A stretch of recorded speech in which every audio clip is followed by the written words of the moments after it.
is an anime movie and this is black clover.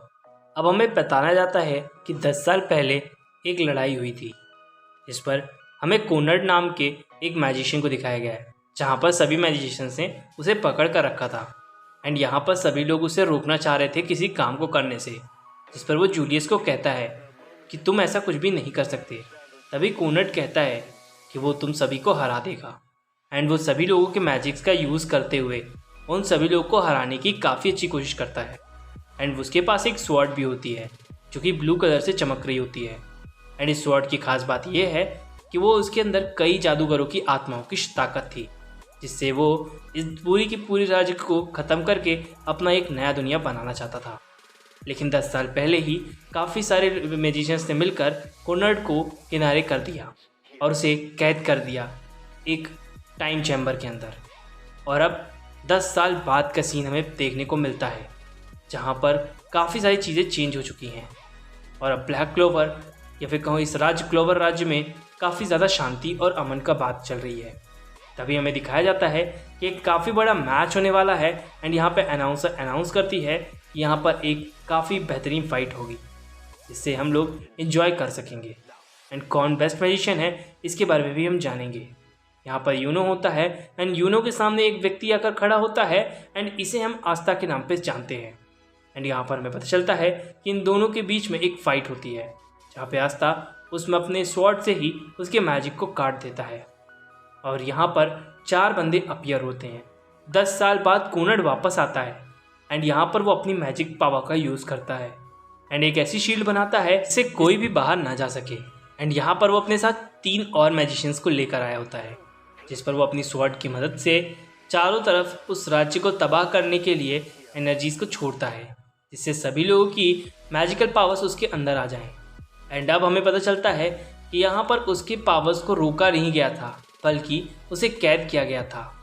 तभी यहाँ पर हमें एक मैजिशियन को दिखाया गया है या फिर कहूँ विजिट को, जो कि वहाँ पर अपने काफ़ी बड़े बड़े खिलौनों या फिर कहूँ ऐसे रोबोट्स या फिर मैजिकल रोबोट्स जो कि ह्यूमंस की रोकने का काम कर रहे थे।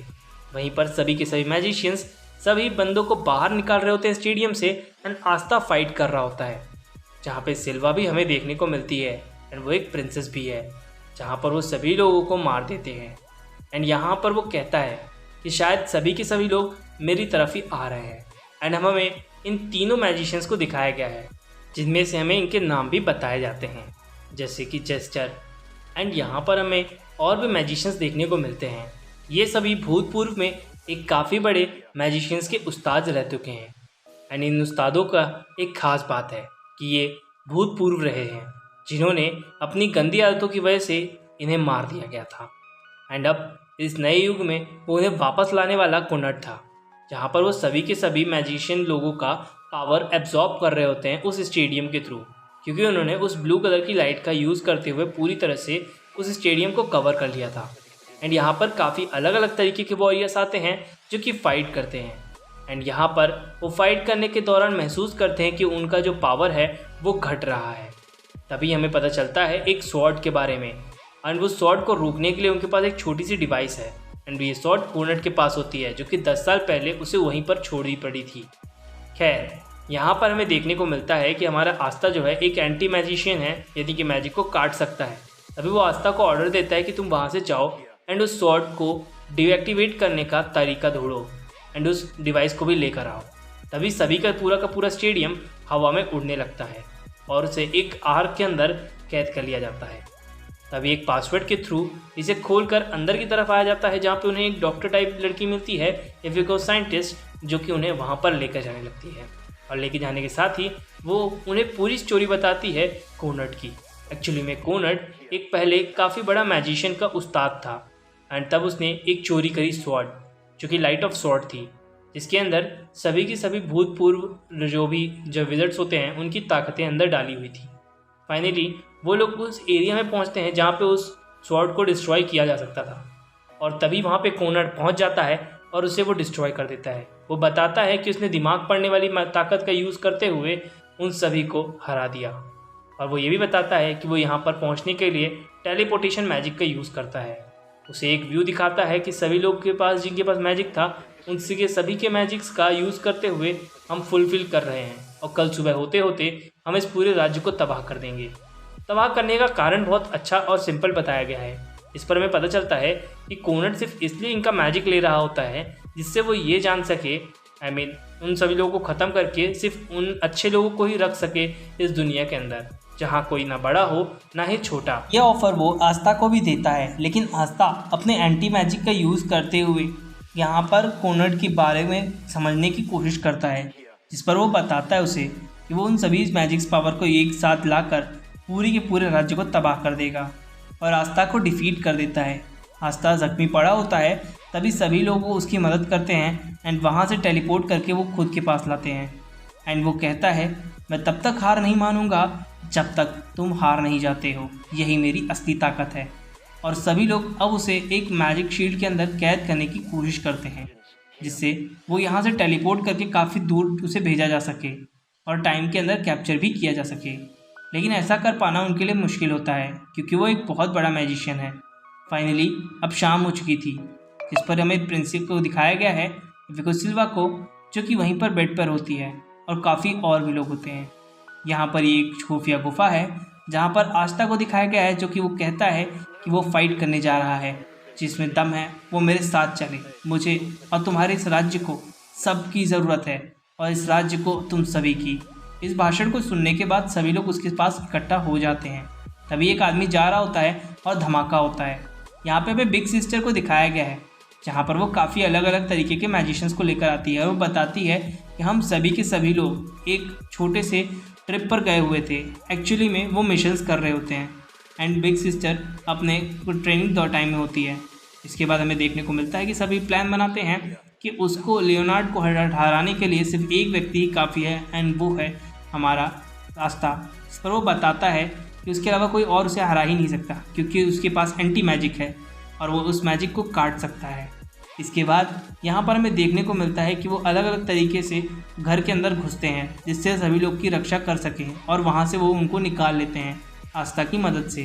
तभी सभी के सभी विजिट्स एक व्यक्ति को पावर देते हैं और वो घर को एक स्पेसशिप में कन्वर्ट कर दिया जाता है, जिसके बाद वहाँ से वो लोग निकलते हैं। आस्था और बाकी सभी लोग काफ़ी ज़्यादा एक्साइटेड होते हैं। तभी इनके सामने सबसे बड़ी समस्या आती है एंड वो ये होती है कि इनके सामने एक काफ़ी बड़े लोहे की रोबोट आर्मी होती है जो कि मैजिक से बनाई गई होती है पिरामिड के थ्रू। तभी यहाँ पर सभी लोग उनकी मदद करते हैं एंड स्पेसशिप को उस जगह से निकाल लिया जाता है। अब दिखाया जाता है कोनट को। कोनट वहाँ पर बैठा होता है एंड वो कहता है कि इन लोगों ने फाइटिंग के बारे में चुना है। इस पर वो कहता है, तुम सुन रहे हो ना जूलियस। और यहाँ पर ये सब कुछ कहने के बाद ही वो कहता है कि मैं इन सबको हरा दूंगा। और उसने एक काफ़ी बड़ा मैजिक शील्ड क्रिएट करी होती है जिससे कोई भी अंदर घुस न सके एंड जेस्टर को बाहर की तरफ भेजता है जिससे जेस्टर उनसे फाइट करके उन्हें हरा दे। एंड इस चीज़ को देखने के बाद हमें पता चलता है कि वो लोग उसके अंदर होल कर देते हैं, यानी कि जेस्टर के मैजिक के अंदर, और वो शांति से निकलने की कोशिश करते हैं। लेकिन ऐसा कर पाना उनके लिए मुश्किल होता है। तभी वो लोग भेजते हैं हमारे आस्था को और बाकी जो दो और विलन्स होते हैं उन्हें वहाँ से गायब कर दिया जाता है, कहीं और टेलीपोर्ट करता है दूर जाकर फाइट की जा सके। वहीं पर आस्था काफ़ी ज़्यादा मुश्किल में आता है जेस्टर की वजह से, लेकिन बिग सिस्टर उसे बचा लेती है और अब इन दोनों के बीच में फ़ाइट होती है।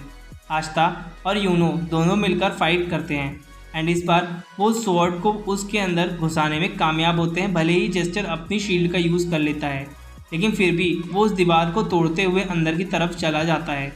इसके बाद हमें देखने को मिलता है कि जेस्टर काफ़ी ज़्यादा नाखुश था, लेकिन उसने शील्ड को वापस से बंद कर दिया।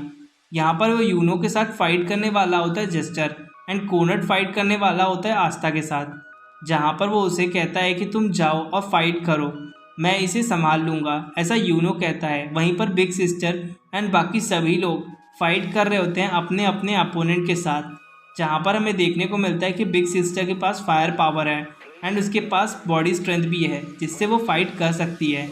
इस पर वो प्रूव करने के लिए कहती कि अगर तुमने मेरी इस आर्मी को हरा दिया तो मैं मान लूँगी। तो वो एक पंच में ही उस पूरी आर्मी को ख़त्म कर देती हैं। वहीं पर जेस्टर फाइट कर रहा होता है यूनो के साथ। जेस्टर कहता है कि तुम मुझे नहीं हरा सकते, मैं बहुत ज़्यादा ताकतवर हूँ। भले ही तुमने मुझ पर अटैक किया, लेकिन वो अटैक बेफिजूल था, जबकि ऐसा नहीं था। यूनो ने अटैक नहीं किया था, बल्कि यूनो सबको निकालना चाह रहा था। एंड सभी मैजिशियंस को बाहर निकालने के बाद हमें एक एक करके सभी वॉरियर्स की फ़ाइट देखने को मिलती है, जहाँ पर सभी लोग कोई किसी न किसी विलन्स के साथ फाइट कर रहा होता है। एंड आफ्टर ऑल यहाँ पर हमें देखने को मिलता है बिग सिस्टर को, जिसकी फ़ाइट एंड ब्रूटल हवाई मतलब लाफिंग काफ़ी ज़्यादा फेमस, मेरे को ये काफ़ी ज़्यादा हार्ट टचिंग लगी। आप लोग को भी ये मूवी देखनी चाहिए। खैर, यहाँ पर हमें कोनट को दिखाया गया जिस पर वो स्वॉर्ड को गड़ा देता है, जिसकी वजह से काफ़ी बड़ा धमाका होता है एंड आस्था इसे रोक नहीं पाता। आसपास एक काफ़ी तेज़ ऊर्जा निकलती है जिसकी धरती को फाड़ रही होती है। वहीं बिग सिस्टर काफ़ी बेहतरीन फाइट करती है एंड इस बार वो उस लेडी को हराने में कामयाब भी होती है। वहीं जेस्टर से फाइट कर रहा होता है हमारा यूवो एंड यहाँ पर वहाँ पर हमें देखने को मिलता है कि आस्था भी फाइट कर रहा है। तभी कोनट अपने फुल एंड फेयर फॉर्म में आ जाता है। अब इस रियल फॉर्म में आने के बाद वो फाइट करता है और वो रोक लेता है काफ़ी इजीली आस्था को और उसकी छाती पर स्वॉर्ड घुसा देता है। वो कहता है कि तुम मारे जाओगे। तभी आस्था के अंदर का जो डीमन होता है वो अपने आप को कन्वर्ट कर लेता है और अब उसके दोनों पंख निकल आते हैं। इससे हमें समझ में आता है कि अब आस्था पूरी तरीके से फॉर्म में है और अब वो फाइट करेगा। इनके बीच में काफ़ी बेहतरीन फाइट चलती है। इस फाइट के दौरान हमें देखने को भी मिलता है कि ये लोग चाहते क्या हैं। एक्चुअली में अगर हमारे आस्था ने उस स्वॉर्ड को टच किया तो उसका मैजिक ख़त्म हो जाएगा, लेकिन उसी टाइम पे वो बुक बीच में आ जाती है, जिससे बाकी लोगों की चुराई गई पावर्स भी वापस रिटर्न हो जाती है उनको एंड वो सभी लोग अपनी फुल पोटेंशियल के साथ फाइट कर पाते हैं। यहाँ पे हमें सिल्वा को दिखाया गया है जो कि अपनी मल्टीपल क्लोन्स बनाकर फाइट करती है और भी क्रीचर्स के साथ। वहीं पर हमें यूनो को दिखाया गया है और आस्था को, जो कि कोनट को हराने में काफ़ी ज़्यादा सहायता कर रहे होते हैं। आस्था अपनी स्वॉर्ड की मदद से उसे हरा देता है और जैसे ही स्वॉर्ड लाइट ऑफ स्वॉर्ड में टच होता है वैसे ही मैजिक ख़त्म हो जाता है। हमें देखने को मिलता है जेस्टर एंड बाकी और विलन्स जो कि धीरे धीरे ख़त्म हो रहे होते हैं। इसका कारण बहुत अच्छा था और सिंपल बताया गया है कि जिस तरीके से हमारा विलन कोनट ख़त्म हो रहा होता है वैसे वैसे वो भी ख़त्म हो रहे होते हैं, क्योंकि कोनट ने ही उन्हें ज़िंदा किया था और कोनट की वजह से ही वो ज़िंदा थे। जैसे ही कोनट ख़त्म होगा वैसे ही वो मर जाएंगे।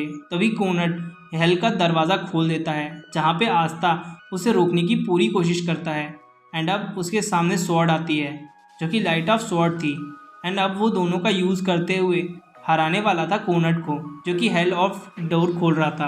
कारण ये है कि जब भी वो मरेगा तब हेल ऑफ डोर अपने आप ओपन हो जाएगा। सभी लोग पावर देते हैं हमारे आस्था को। एक्चुअल में उस स्वॉर्ड को पावर दी जाती है जिससे आस्था जाके फाइट कर सके। आस्था एक मेन कैरेक्टर होने के कारण काफ़ी ज़्यादा पावरफुल तो था ही, अब और भी ज़्यादा पावर आ चुकी थी उसके पास उस लाइट ऑफ स्वॉर्ड की वजह से।